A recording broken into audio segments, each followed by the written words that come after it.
Hi. Alright, hello guys, welcome back to my channel. It is literally midnight on a Thursday, but I just got this book and I need to start it right now because it is the only thing anyone is talking about. It was one of those books where I saw it for the first time, I would say maybe 2-3 weeks ago at the most. I saw it for the very first time on my feed and I was like, huh, never seen that book before, that's interesting. And then literally overnight, it was like the only thing I was seeing on my feed. Everybody and their mother is reading this book. I got so many messages asking me, have you read it yet? Like, what do you think of it? Do you recommend it? And I'm just like, I have no idea. I am so out of the loop on this. I have absolutely no idea what this book is even about, but I had to get my hands on it because finally a TikTok popped up on my For You page of the author, thanking everybody, saying that like literally overnight it became a sensation this past week.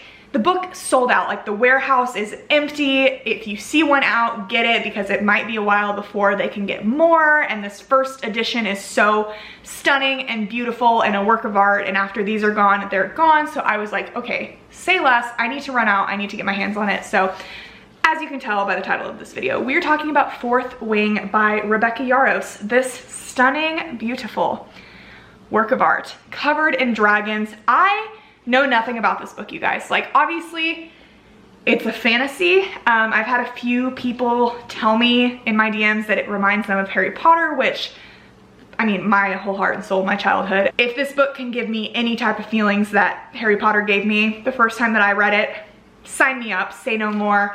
I mean, it says fly or die on the cover. The most brutally addictive fantasy I've read in a decade, Tracy Wolff says, the author of the Crave series. I don't know. I literally don't know what it's about, but people are saying that it is like crack. It is so addicting, cannot put it down. Like just the fantasy elements of it. I think there's kind of like a very angsty, sort of tense romance aspect of this. I don't even know if this is like YA or adult, if it's spicy. I know nothing. And I'm kind of just here for the journey. I don't feel like I've gone into a super popular book in a long time where I knew absolutely nothing. Don't know the main character's name, don't know what the world's about, what the vibes are, any of that. So I'm just like ready to experience it, and I thought that I would do a little reading vlog moment, bring you guys along, you know, just kind of jump in with my thoughts as I'm reading it. This is going to be a spoiler-filled reading vlog because I want to be able to talk about it. I will say what chapter I'm on every time that I hop on before I start to talk. So if you want to read it along with me, that would be fun. But yeah, guys, I'm ready to dive into this. I'm excited. I feel like I've been in a little bit of like a romance slump recently, and I kind of just feel like the fantasy world is maybe calling back to me. It was my first love when I started my channel. It was like the only thing I was reading, and now I haven't picked up a fantasy book besides Manacled by Sin Lin Yu. I haven't picked up any type of fantasy book in like over a year at this point, so maybe it's calling back to me. I don't want to speak too soon on that because I know I'll get people being like, oh my god, you're gonna read fantasy again, and I don't want to let you down if that's the case, but maybe this will be the book that'll turn me. I don't know, let's find out. I'm going to literally jump into it right now, and I will let you guys know once I feel like I have a kind of synopsis I can give you, and just, yeah, whenever I have something to say, I will hop back on here. But yeah, I'm super excited. Okay guys, I am about 100 pages in. I just finished chapter 8, and look, I knew this was gonna happen, but it really is so crazy how much you have to rewire your brain every single time you start reading fantasy again. Like, there's just so much more that goes into it than reading a romance book. You just have to pay such close attention. You have to be ready to absorb so much information, like get all the lore down, build the world while also like following the story and keeping up with everything else. Like, there's just so much more that goes into reading fantasy. But now that I feel like I'm at that point, I'm at 100 pages in. At first I was a little bit overwhelmed and I was like, oh my gosh, like I don't know if I'm built for this anymore, but I feel like I'm getting it. I feel like I'm vibing, and it just got to a really good part, and this is why I had to stop myself, because I felt like from here it's just gonna be a whirlwind. I'm just gonna keep on going. So I'm gonna try my best to give the basic sort of synopsis of this book. It reminds me so much of Divergent. I feel like a lot of people that were kind of were messaging me about it, and what I basically had heard from people was that it was a lot like Harry Potter, and I feel like I get that aspect because it's been a hot minute since I read or watched Divergent, but I don't think there's any sort of like magic or fantasy elements to Divergent. I think it's just simply like the dystopian future, you know, sci-fi kind of element sort of thing.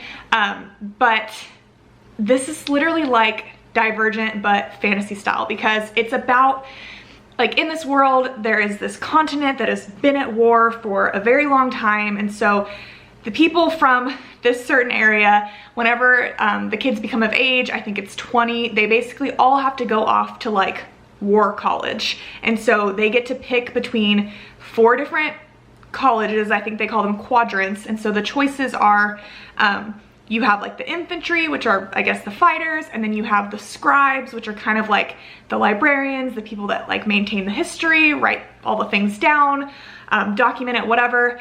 And then you have the healers, I believe, and then the kind of quadrant that is the big one, that is the one that is really like of high honor, that the true warriors come from, that everyone strives to be a part of, are the riders, like the dragon riders. So if you're a part of this quadrant, you basically train, like, it literally reminds me of Dauntless from Divergent. Like, these are the badasses.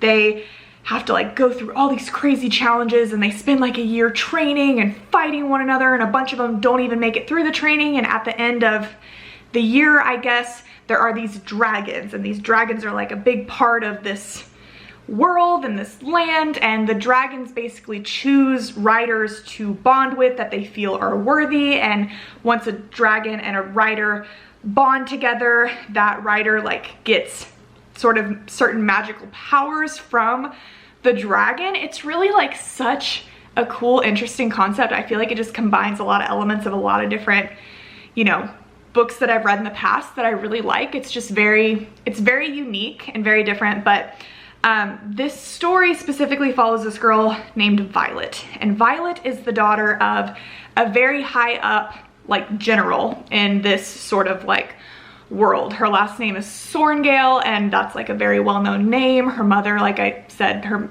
is a general, and her father was actually a scribe, but he passed away. There was like this big epic war that happened, and so yeah, her mom's a general. Her brother was a rider. He passed away in battle. Her older sister is a rider as well, but Violet is not really like her brother and sister. She's always been more of like a brainiac than an athlete, than like a fighter, a warrior, whatever. And so she always wanted to follow in her dad's footsteps and be a scribe, but her mother is adamant about her being a writer, because like that is sort of their family legacy. It's what she needs to do. She needs to kind of like, you know, keep their reputation good, whatever, and be a warrior and fight and contribute and whatever. So Violet is very reluctantly like going into the beginning of this college, and like right out the gate, literally just like Divergent, it is like, okay, you've chosen this path, now like you got to make it there. So they had to go through this like crazy challenge of climbing these steps. It's like pouring rain, and there's like wind, and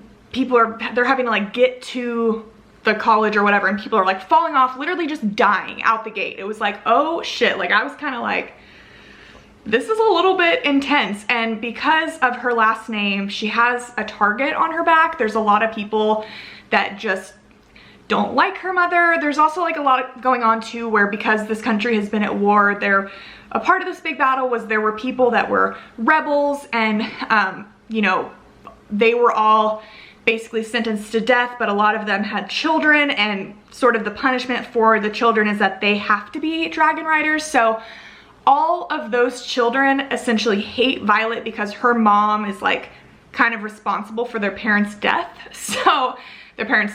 So she very much has a target on her back. There's a lot of people that are gonna try to just like kill her off right away to kind of like get revenge on her mom and sort of like avenge her, like their families, whatever. So yeah, a lot going on here. When Violet eventually like gets to the school, she makes it there, she's able to figure it out. Also, okay, she has like a sickness, I guess. I feel like I kind of missed what that was. I think they said her mom had a sickness when she was pregnant with her and then she had her. So something about her is weak. I don't know if like intentionally not a lot about that has been said, and we're gonna find out more, but I know that Violet, like the ends of her hair turn like this light silver color, I guess because she's sick and she's fragile and she has to get healed a lot. I don't know. But that's another like way that people know who she is, because they're able to recognize her because of her hair. But yeah, really liking it so far. Right away we get kind of introduced to this guy named Dane, who has been friends with Violet her entire life. Like they've known each other, they've kind of grown up together, and he is older than her, so he's been a rider. He's like a second-year rider, and he's kind of like higher up in ranks than her. And right away he's like, what are you doing here? Like, you're supposed to be a scribe. And she's like, I don't have a choice. My mom wants me to be here. Like, he's like, we have to take you down to the scribe college. And she's like, it doesn't matter. Like, my mom's gonna drag me back by my hair up, like whether, you know, you decide to bring me there or not. Like, my mom says there's no choice. Like, her mom is literally okay with her dying as long as she like dies with honor, because she's trying to be a rider. Kind of cuckoo bananas, honestly. But yeah, you can tell Dane, they've been friends all their lives, but I'm getting the spidey senses are tingling. You can tell he cares about her a lot. I'm getting very much like touch her and you die kind of vibes from Dane. Like, he's a big old puppy dog, not quite golden retriever. He's a little more like aggressive than a golden retriever, but he cares a lot about her and he wants her to stay safe, and he wants to keep her safe. And so he is like her higher up. She's a part of his like group. It's called the Fourth Wing. So yes, we have Dane, but then we also have, I keep like saying his name wrong. Is it Xaden? It's like Xaden or Zader. I don't think it's Zader, like Darth Vader. Xaden, yes. So he is like kind of the head honcho of the rebel kids. Like, he is the guy that her sister, Violet's sister, right off the bat was like, look out for this boy, look out for Xaden. He is going to try to kill you the minute that he can, because Violet's mom was like very much responsible for his parents' death, and just like does not like them, like for real. Like, I guess he's just known to be super crazy and ruthless and whatever. And I know this is weird, but I'm almost kind of getting like, and maybe it's just because I'm back on my bullshit, but I'm getting like Draco and Hermione vibes from Xaden and Violet, and I don't know why. It's just like the way they interact. Like, Xaden does not like her, and like they're kind of from two different like worlds, and you can tell they're supposed to be mortal enemies, and like he doesn't like her, but there's also this like undeniable kind of chemistry between the two of them, and she's definitely like scared of him, like deeply scared of him, but she's also sort of drawn to him. And you know, he like wants to kill her and has made that very much known, and she's literally overheard him saying it, but he also seems like he wants to almost help her in a way. Like, he has a weird soft spot for her. Like, I don't know, but I'm sensing a love triangle situation, and I know love triangles are controversial. You either love them or you hate them. I personally love a love triangle, and I love Dane and I love Xaden as well. Literally, so far, equally like them. Obviously, I'm always gonna go for the bad boy. Like, do you know me at all? That's going to be my choice. But literally, this just ended with they're about to, so they have to like fight each other kind of like every week. There's like combat training or whatever, and people can get hurt and even like die in this, and that's just kind of like a part of it. But Violet has figured out, because her brother left letters behind for her sister that her sister then passed on to her to kind of like help her out, show her the way. And so she's figured out that you can kind of like eavesdrop and find out ahead of time who you're fighting, and then there's ways that you can kind of sabotage them. So she's figured out that she can kind of like sneak things into their food to make them like a little like dreary, or like fog their brain, or make them sick or whatever. So she's like starting to win her fights, and like after the first fight where her arm literally got like snapped in half, now she kind of like has an advantage. So the person that she just like tried to poison got sick and wasn't able to fight her. Like, she gave them,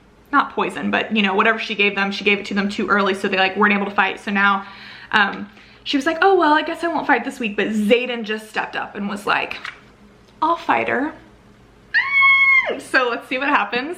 He's giving me Major 4 energy. Like, it's just reminding me so much of Divergent, but it's different. It's not like a copy or anything like that. It just is giving me those same sort of feelings. It just reminds me a lot of like the general vibe of it. So really liking it so far.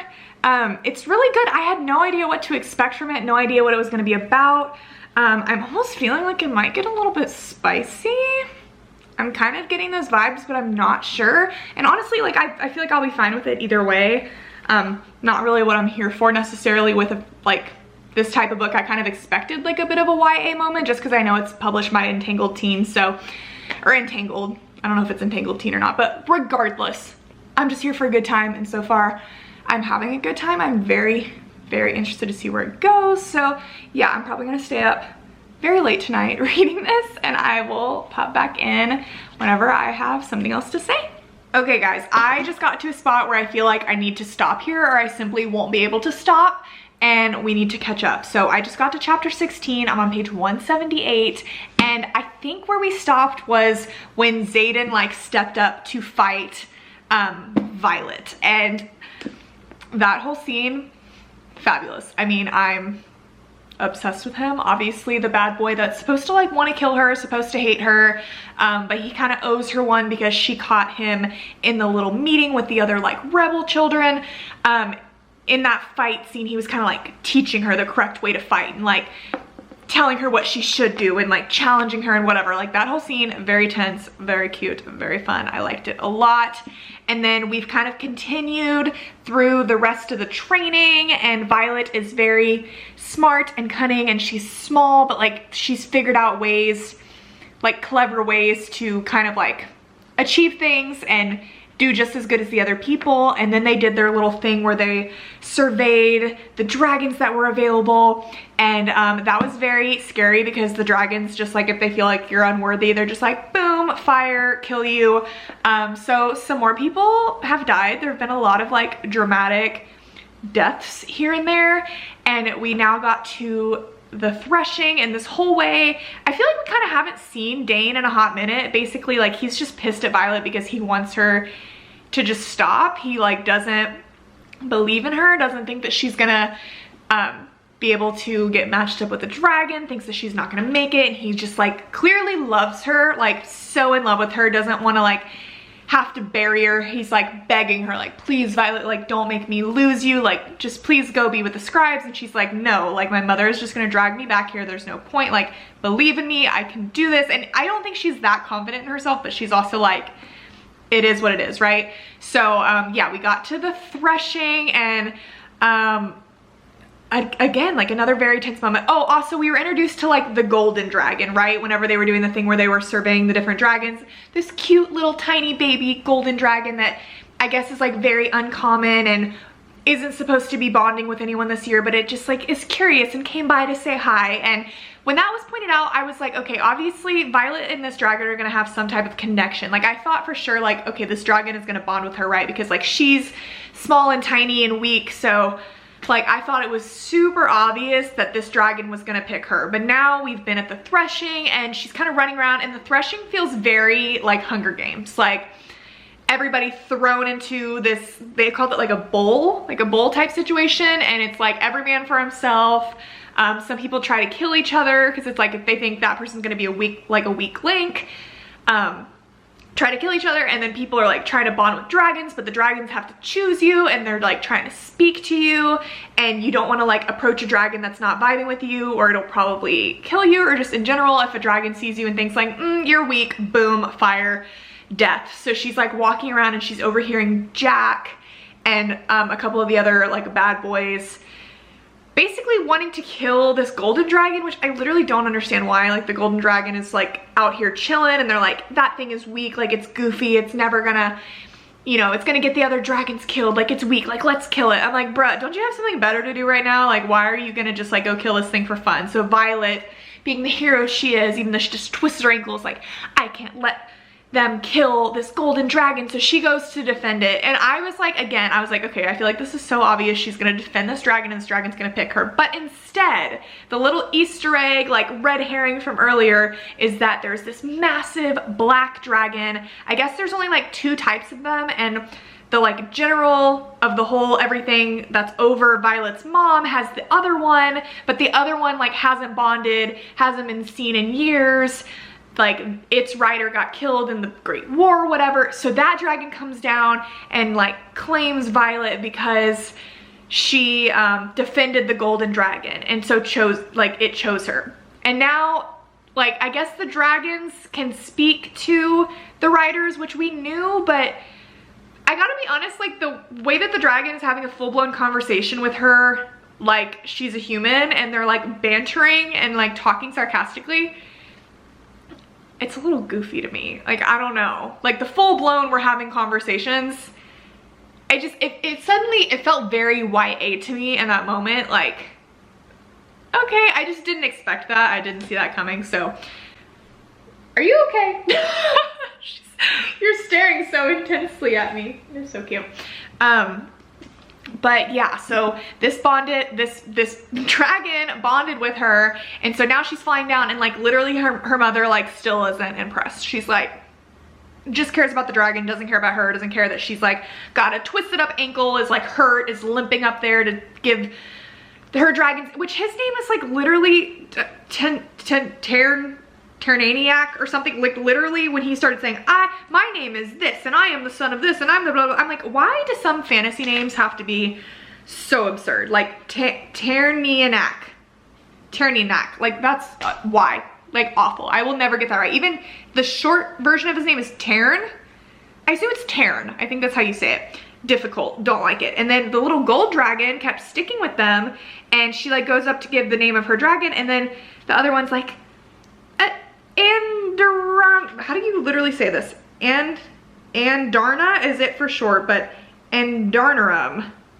So basically both dragons have claimed her. So I guess she has this big black dragon, and then they're gonna have the little golden dragon sidekick that's gonna like run around with them. So I guess that's cute. Everyone's shocked. It says all hell breaks loose because I guess like two dragons never choose one rider. But yeah, that is where we are at. That's where we've stopped. I have absolutely no idea where this story is gonna go. Xaden did show up whenever Violet was fighting the other boys. He kind of stood there on the sidelines.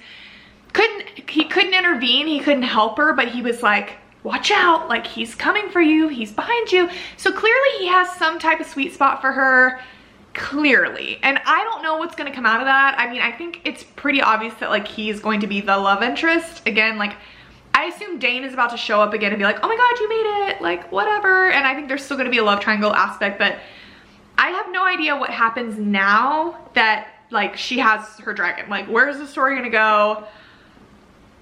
I don't know. I really don't know. So yeah, I'm here for it. We're gonna see what happens, and I guess I'll just check in with you guys when I got something else to say.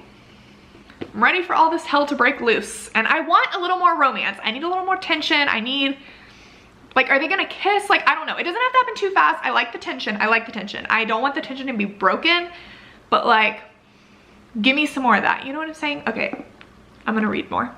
Okay, I just got to page 280, chapter 23, and I have lots of thoughts and feelings.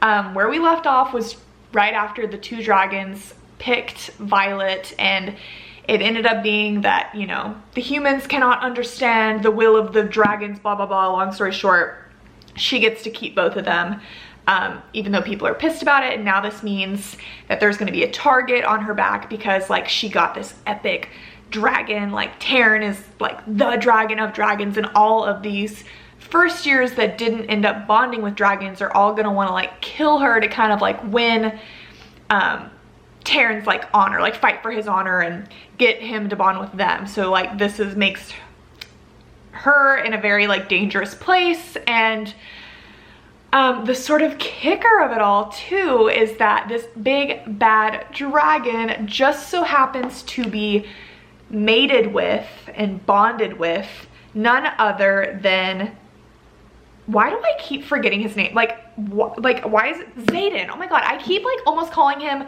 Xavier and like Zader. I don't know why, like I know his name, but every time I start to talk about him, it like slips my mind.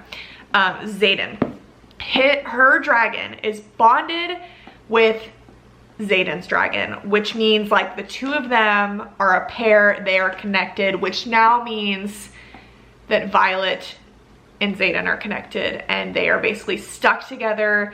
If she dies, Xaden probably dies. Like they're kind of in a little grouping now, like they have to always be together. So like anytime they're on an assignment or going into battle, whatever, like those two dragons have to stay together. So Violet and Xaden have to stay together. And I mean, that, I giggled real hard when that was revealed. I mean, forced proximity is just the greatest thing ever, especially when it's with an enemy of sorts, and so here for that. So even though he kind of already had a soft spot for Violet and was already kind of trying to like look out for her in his own weird little way and trying to be sneaky about it, now he literally has to look out for her because like all these people that are trying to kill her, like it will put him in jeopardy as well. So now like all of his like rebel friends are also kind of like on Violet's side because they're all like looking out for him. So makes this whole story a lot more interesting right off the bat.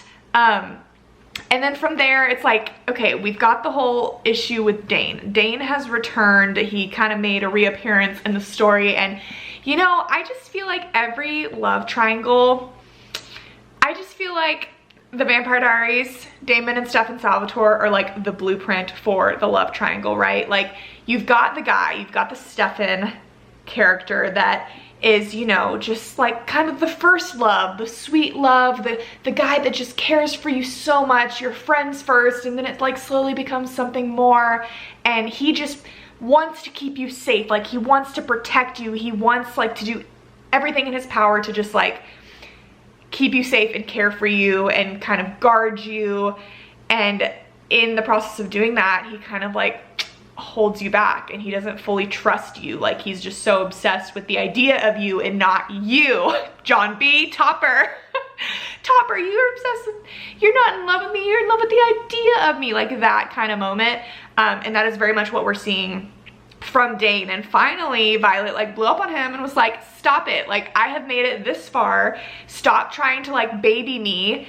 Why do you still not believe in me? Where Xaden over here believes in our girl. Like he's like, you've got this. And also like Dane is obsessed with like the rules, and so he'll always like defend the rules and stick with like the codex and whatever over Violet no matter what. Like literally would let her die if it meant he wasn't gonna break a rule. So we've got like Xaden that like makes her feel like a powerful queen, and then Dane over here that's like and then Dane like tries to kiss her and she just doesn't feel the spark. She's like, oh my god, this is everything I've ever wanted, finally Dane. And I feel nothing. And yes, we anticipated that was coming, but Dane is very mad at her now, and they're kind of like not really friends anymore because, as expected, a whole bunch of people tried to kill Violet in her sleep, literally, and Xaden had to come and rescue her. And because their dragons are connected, her Violet's dragon could tell his mate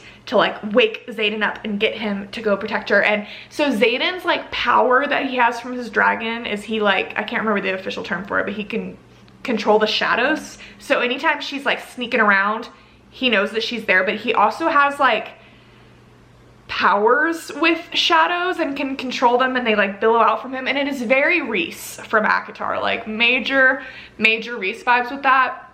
And obviously just like very hot. I mean, everything about Xaden is hot for sure. So yeah, like that's kind of what happened.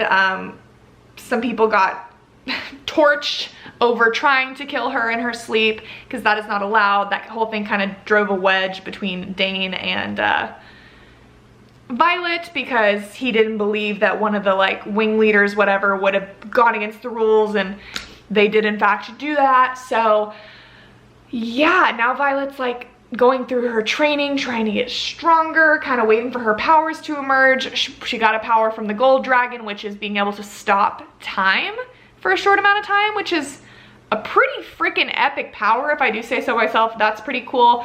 We're waiting on whatever power Taryn will give her. So TBD on that. But the scene that we just experienced and why I had to stop this was, I guess whenever Xaden and Violet's dragons are in a horny little mood, they are also in a horny little mood. So she just had this overwhelming urge of like this wave of lust because the dragons, I guess, were like going at it in the veil. I don't know.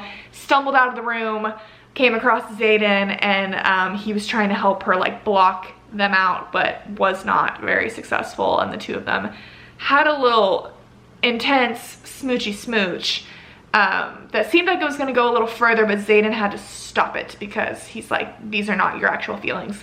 Not knowing that, I mean, yes, she's been influenced by the dragon situation, but like, these are her actual feelings, and he was being the responsible adult and was like, oh, we must stop. So yeah, that tension is kind of broken now. I feel like the walls are gonna go back up. They're gonna be like, we regret it, it won't happen again, and they'll try to still be bantry and whatever. But yeah, that's where we are. Guys, I'm gonna be very honest, very, very honest. Like, I am enjoying this, but I don't quite understand what is like super earth-shattering, mind-blowing about it yet. Like, it's good, the concept is interesting with the dragons, but like, I honestly feel like it's kind of slow. It's just not blowing my mind, and maybe it's just because it's so hyped and still like, it is all anyone's reading. Anytime I'm seeing a currently reading on social right now, it's Fourth Wing. Everybody's reading Fourth Wing. So it's good, but it's just like, you know, I've read a lot of fantasy, and I've read a lot of like YA fantasy growing up, and it like, I just don't think it's, I'm not reading this going like, oh my God, like this is the next big thing. Like, it just isn't doing anything that's like super crazy to me yet. It just, you know, like I keep saying, it reminds me of Divergent. You've got the dragons, which is cool, and how the people have the powers and stuff, but there's a lot of world building, there's a lot of lore, of course, as to be expected with fantasy, but I don't know, I'm just not sure where it's going. And I mean, I'm here for the ride. I'm obviously like, I'm enjoying it, I'm gonna finish it. Like, I'm interested to see where it's going for sure, but at my current stage, like where I'm at, I don't know that the hype is super worth it. And it's kind of funny, 2 of my friends are reading it right now, and we all were like, okay, we got the book, we're so excited, we're gonna see what the hype is about. And I think we all in the last hour kind of finally confessed to each other, we're like, are y'all feeling like it's like not that great? Like, don't get me wrong, it's good, but you know, like if I were just to pick this up, like I would think how I feel right now. I'm like, okay, it's pretty good so far, but I just don't get the like obsession yet. And maybe like the last 200 pages are earth-shattering, mind-blowing. Maybe there's a big twist and something happens. Like, I simply don't know. I don't know what's gonna happen. But yeah, like the writing's good. It's not anything like that, but I don't know. I'm just like I'm wanting to see something more happen.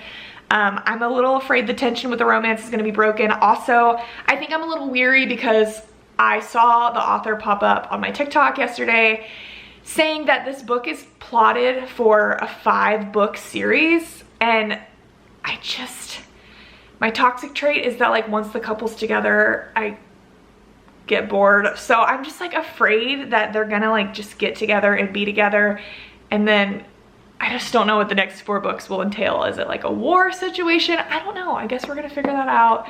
I'm not writing it off. I'm not saying I don't like it, but I'm just being very honest and giving you guys my thoughts as I'm going through the motions. That's the point of this whole thing.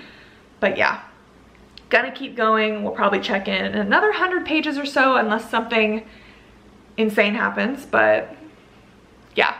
My children have been very insistent on making their presence known throughout this vlog. Like, oh, I'm so sorry. He'd just fallen asleep. I'm sorry, you're okay. That was really, really dramatic. Okay guys, we have a lot to talk about.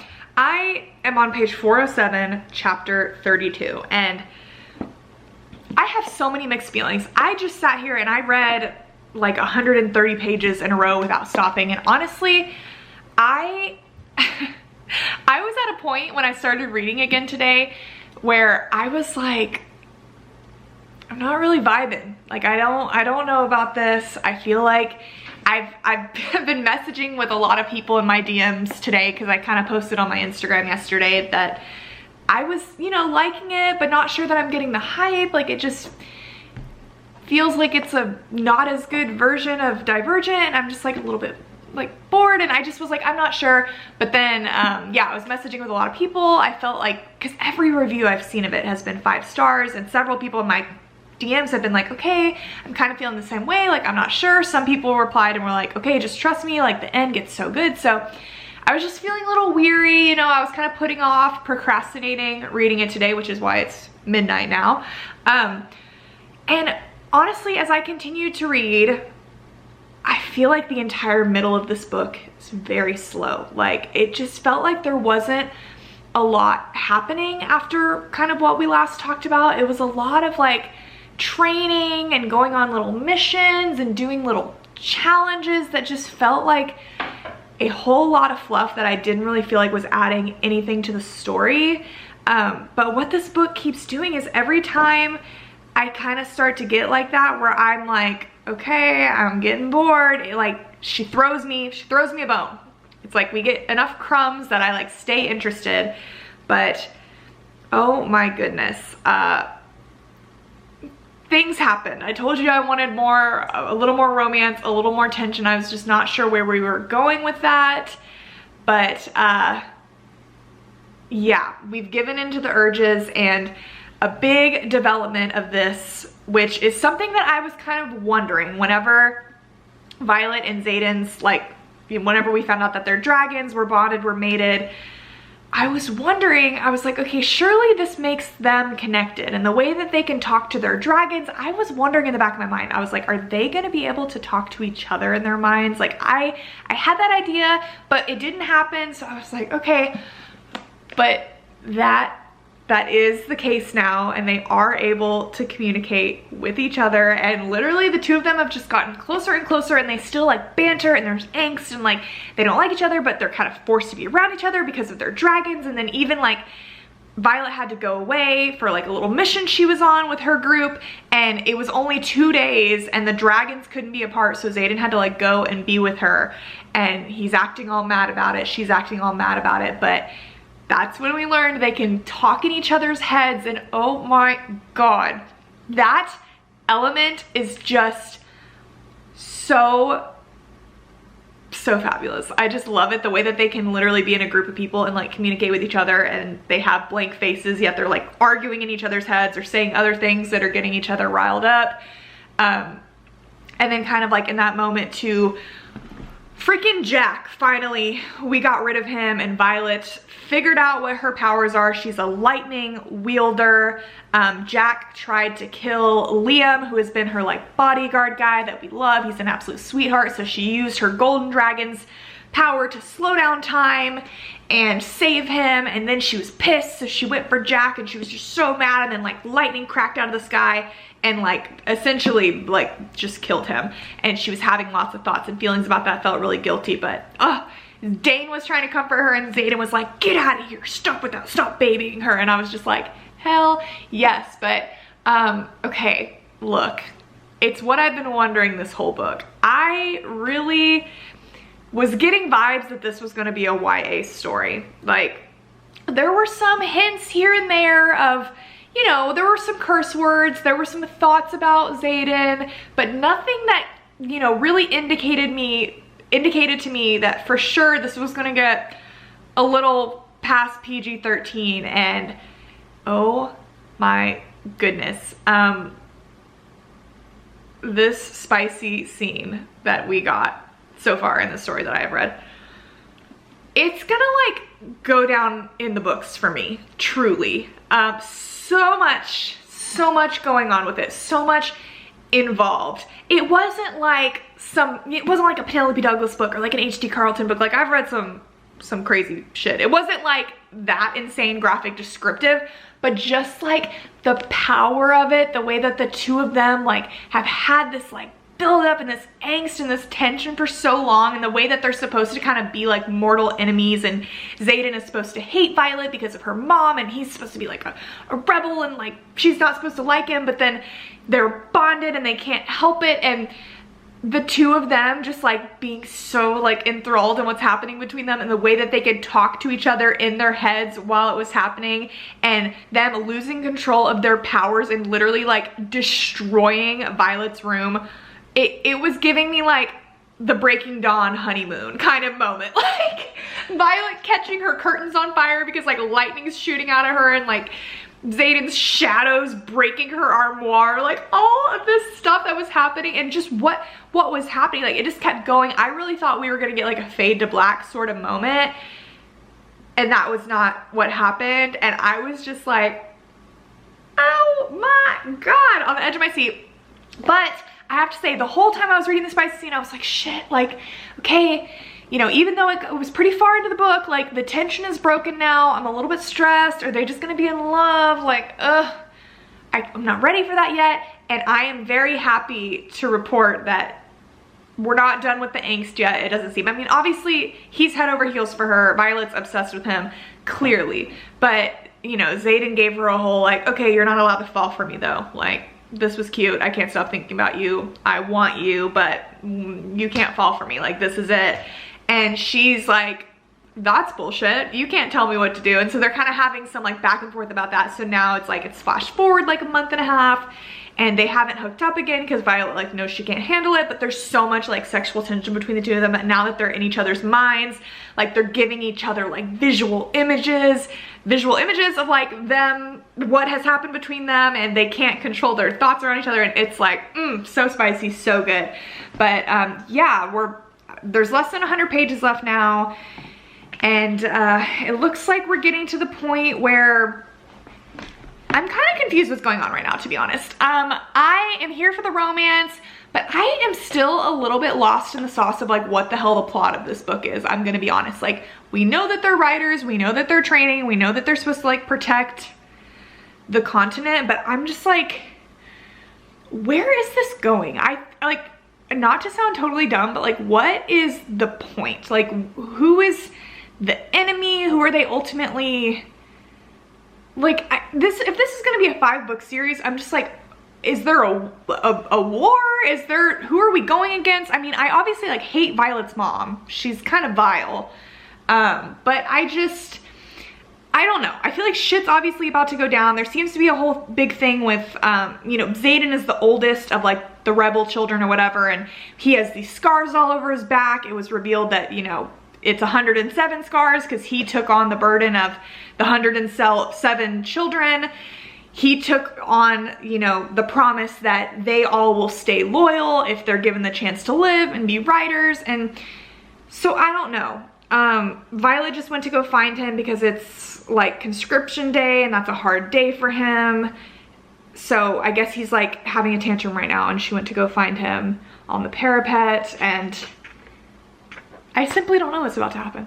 I don't know where it's gonna go, but yeah, I think I'm just gonna finish this tonight because I kind of just want to like get it done. I'm kind of on a roll, and I feel like these last 100 pages will go pretty quick. So hopefully I have something to report to you. I hope I understand a little bit more of like what the purpose of this story is besides just the hot enemies to lovers stuff and the dragons and whatnot. I mean, that's all cute and fun, but yeah, so I'm just gonna keep going and talk to you guys in a bit. I'm gonna be so for real with you guys right now. Like, the last 75-ish pages of this book felt like a complete fever dream. I mean, I think I just need to show you guys 2:58 in the morning on a Monday, now a Tuesday. My eyes hurt, my brain hurts. I don't know what I just read. Like, let me attempt to recap the best that I can. Okay, right where I left off, I mean, Violet and Xaden had their big confession moment. Like, look, I want to be with you.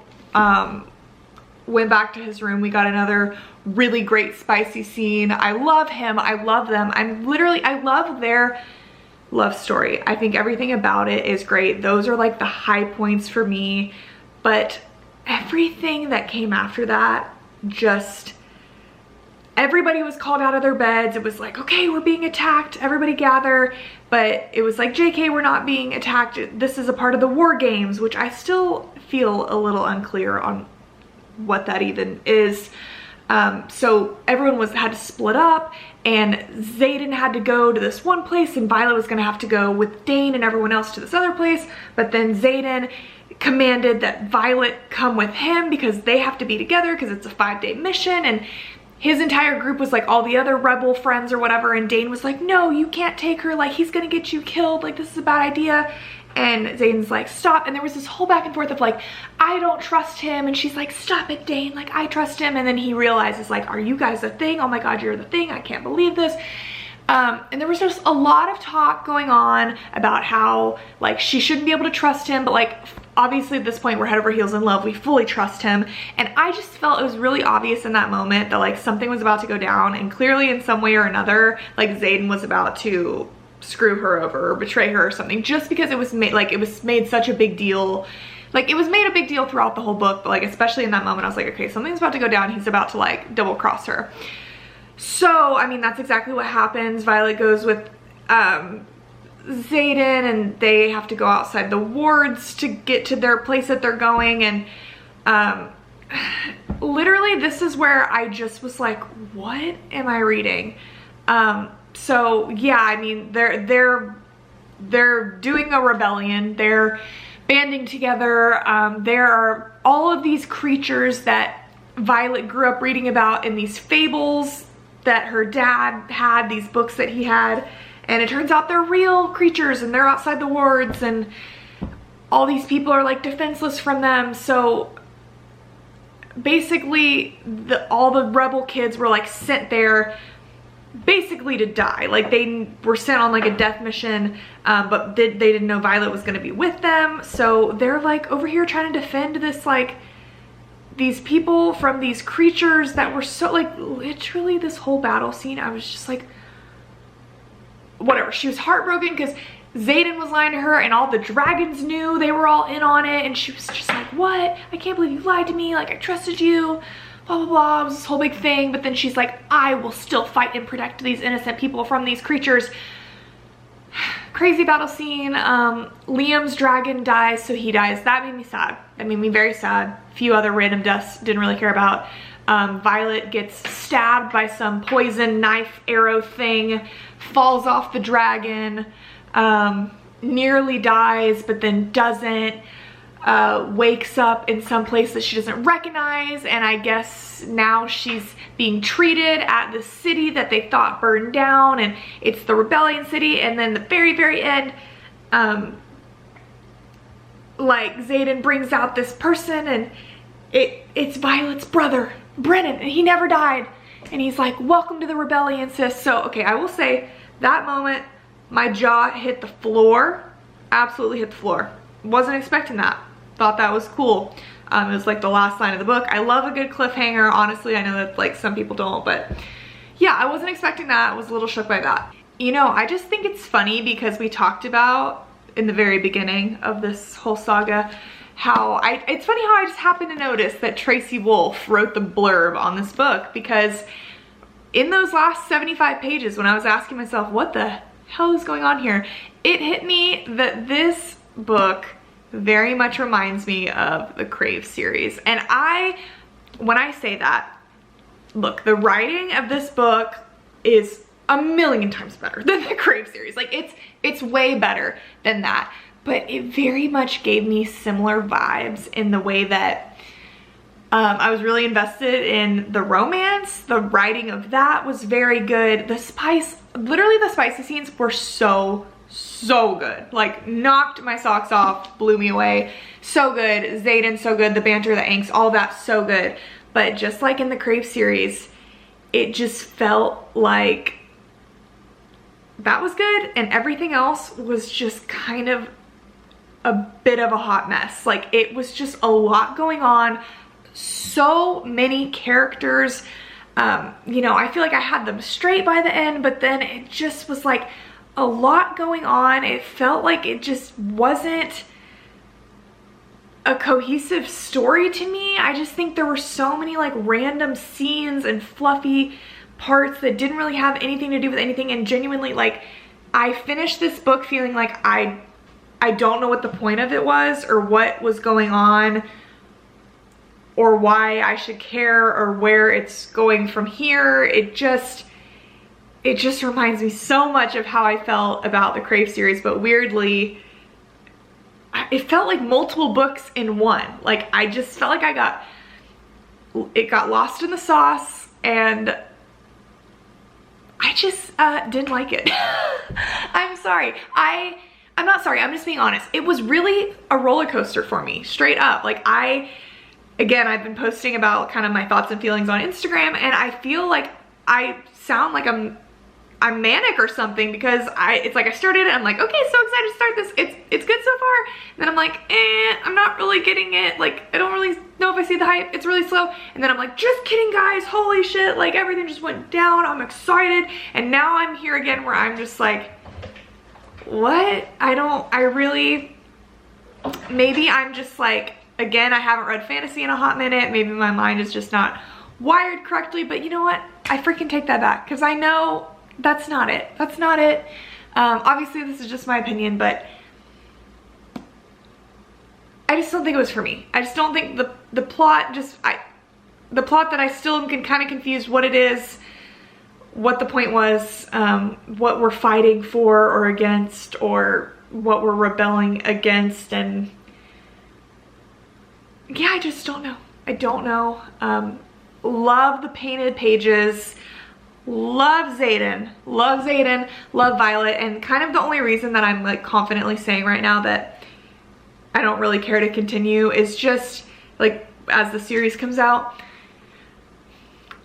I just think there's not, clearly, like, they're the couple, they're gonna be together. Right now Violet is pissed at him and is like, look, I'll help you with your rebellion, but I don't trust you anymore. He's gonna win her back. I'm sure there's gonna be some angstiness in the next book, but I just don't feel invested in the story. I loved seeing them, you know, their enemies to lovers situation, but now that it's like that tension's been broken, clearly they love each other, can't live without each other, can't breathe without each other. It was stated multiple times. I don't really feel like I need to read any more of it. So, yeah, that's what I think, and honestly, I'm really surprised. I'm really surprised with how much people are losing their minds over this. I was expecting something absolutely earth-shattering, and do not get me wrong, once again, those couple of scenes were. And I am not even the girl, like, I do not need spice in every single book. I do not, like, need that to enjoy it. I am never, like, most of my, a lot of my favorite books do not have a single spicy scene at all. It's not like I needed that, but I think that just goes to show you that whenever I'm saying like my high point of the entire story by a mile was the spice, for me that just means it like wasn't a very like good, captivating, fleshed out story. And that is simply how I feel. It's getting my Nikki stamp of disapproval, and I'm gonna say that it's not worth the hype. Personally, if you loved it, I am thrilled to hear that.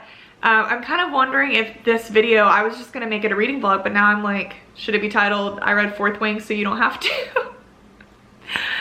I'll contemplate, I'll think about it. But again, I don't know. I know there's kind of like a stigma around book talk and these super popular books, and people are like, I'm not trusting book talk anymore, like I've gotten burned.